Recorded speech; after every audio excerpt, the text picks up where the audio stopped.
Alright, now, we were going over some of the different clans. I used to, for those who don't know, the Toreadors are maybe 1 or 2 out of 100. The majority of the clans that we are usually fighting, well, there's really 1 or 2 big ones, especially in Kami areas. Kami or Anarchs, you're dealing with usually the Brujah or the Gangrel. And those are problems. You don't go alone. We're talking about the Brujah right now, but your Brujah, if we had to put it to,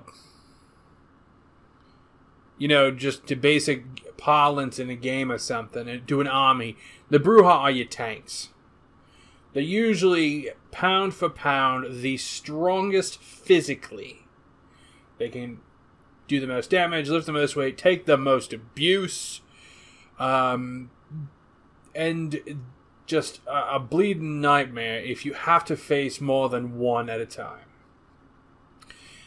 Personally, I think I've seen maybe one hunter go one-on-one and get out okay, but the Brujah survived as well, and we had to get him as well. So, the Brujah. Think of them like your enforcers. They are usually the sheriffs. For those who don't know, the sheriff is each city is kind of its own little justice, and it's either presided by a prince if you're Kami, or normally the title is Baron if you're Anarch. Sabat, we just call them gutless, spineless pricks. Call them as you see them. Honestly, I don't know enough about Sabat culture, if you want to call it that. Never really had a lot of time to talk with them. They usually just kind of go for it. Brujah. Like I said before, they're the sheriff. They're the main justice. If someone calls a blood hunt, which is the Baron or Prince's term for someone has screwed up enough. Usually, this is only Kindred that get these, but you screwed up enough that you need to be expired. You need to go back to final death. Then it's usually the sheriff who is getting information, and depending on how big it is, or depending on the area, there may be another one called a hound, which is kind of like if the sheriff's a cop, then the hound's the executioner. The hound won't look for evidence. The hound is, here's your target, end him. Now, with Brujah, you're going to get into a fight. Weaken them the best you can beforehand. Because any group, you have to have numbers, or you have to have a very clear plan on how to incapacitate or end them. Brujah elders, you're going to need an army. Just flat. You're going to need an army. Because as time goes on, they get stronger. It's just, oh, my goodness. They will probably be the hardest to kill. And at that point, you just kind of throw up your hands and go, well, fuck. Luckily, we've never had too high of elders. I think the highest that I've had to deal with, and this was because there was an issue in a city. No, we were going right out of, I think it was right out of New Orleans. We were in Louisiana for a pretty good spell. There was a lot of shenanigans going on there. But a Brujah elder, which very rare to find, and we're talking 9th generation. Oh, we probably haven't talked about the generations. Well, it's a quick primer. Generations are how many steps removed from Cain, the first vampire. And as time goes on, you're going to find that generations usually, it's akin to power. If you have a higher generation, you're usually lower on the totem pole. If you have a lower generation, you're usually higher.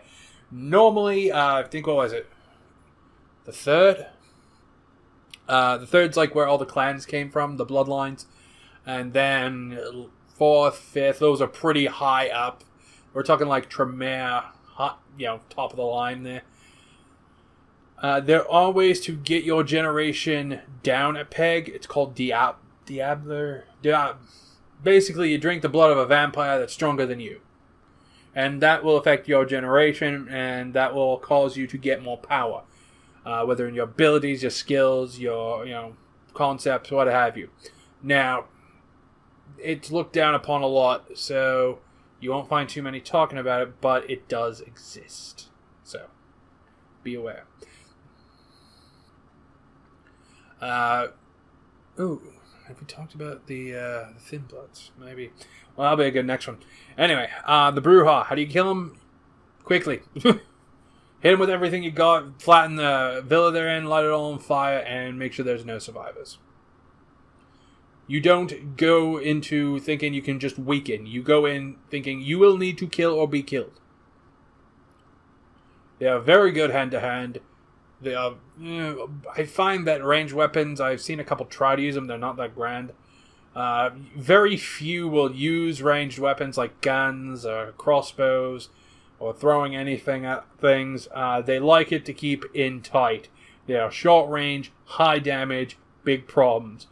Go long range, keep them away, concentrated fire, and don't give up until they stop moving and turn to ash. That's how you kill the Brujah. Normally, I think recently we found that they are... Some of them are still Camarilla, but most of them are actually Anarch. So, depending on the area, you may find some of them are very nice, very kind, but be aware there is... They got some of... Also, I need to put this out there. There is a subsection called the True Brujah. These are very scary if you're a hunter. Any hunters listening to this, here's the reason why. True Brujah can affect time. Now granted, young ones maybe not so much, but if you have to make an enemy out of a true Brujah and they're an elder, I mean, you have to get into a form of war that not many people have had experience dealing with and surviving. Be aware of this. And we're not talking like they can go back in time like a snap of the hand. They maybe go back a day, but still, if someone can go back a day, think about that. How do you stop someone from killing you in the past and you have to stay in the future? You have to stay in the present. You know, what have you. It gets into an absurd amount of problems. Granted, they're not that many in number, but they don't need to be to cause a lot of damage. So if you find yourself that you have to cross lines with a true Brujah elder, sorry, mate. I mean, good luck. That's all I can say about that. But the true Brujah, if they're in the cami, they're usually the hound or the sheriff. They're usually the cop or the executioner. There's a few of them, a good number, that are barons in the Anarchs. You'll find a couple of them as princes in Camarilla. What else? I think that's everything. Yeah. Anyway, got a couple more to go through, so signing off.